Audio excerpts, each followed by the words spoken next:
कालपासून आपण डीप क्लिनिंगला चालू केला आहे आणि हा प्रोजेक्ट जो आहे आमच्या उपमुख्यमंत्री साहेब एकनाथजी शिंदे साहेब, डॉक्टर श्रीकांत शिंदे साहेब, आमदार विश्वनाथ भोईर साहेब आणि आपण कल्याणमोली शासन प्रशासन आणि लोकप्रतिनिधी यांची सगळ्यांची मागणी होती की बाबा डीप क्लिनिंगचा आपण हा प्रोजेक्ट चालू करतो, हा कुठेतरी जोरावरती चालू झाला पाहिजे। फक्त रस्ते जे मुख्य रस्ते आहेत त्याचंच क्लिनिंग नको, अंतर्गत म्हणजे क्लिनिंग झाली पाहिजे असं माझंही धोरण आहे की अंतर्गत क्लिनिंग झाली पाहिजे।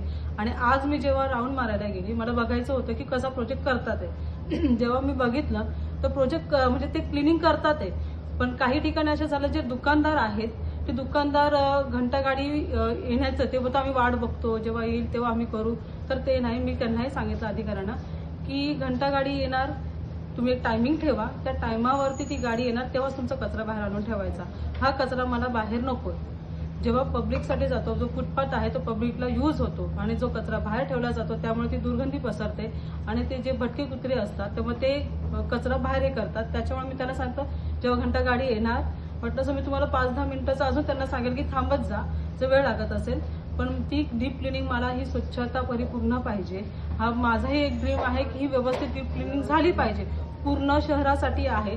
तर नागरिकांनाही मी आव्हान करते की व्यवस्थित असं तुम्हीही त्याच्यासाठी काळजी घ्या आणि आम्हालाही सहकार्य करा। कल्याणमोली महानगरपालिकांना मी अधिकाऱ्यांनाही सांगितलेलं आहे की जर तुम्ही हा जो डीप क्लिनिंग प्रोजेक्ट चालू केलेला आहे त्यात जर तुम्ही मला सहकार्य नाही केलं तर त्यानंतर मी तुमची हायगाई करणार नाही, कोणताही हलगर्जीपणा मी खपून घेणार नाही, कारण की हा प्रोजेक्ट खूप सुंदर आहे।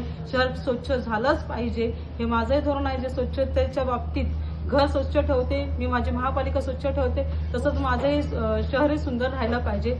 ते आज आपण खालच्या याच्यात गंडा जातो ते कुठेतरी ब क मध्ये आपण झालं पाहिजे, त्याची उंची कुठेतरी वाढली पाहिजे। त्यासाठी मी अधिकाऱ्यांनाही धारेवर धरलेलं आहे की क्लिनिंग व्यवस्थित झालीच पाहिजे, कोणताही कामगार हलगर्जीपणा करणार नाही याची काळजी त्यांनीही घ्यायची आहे, मीही स्वतः घेते आहे।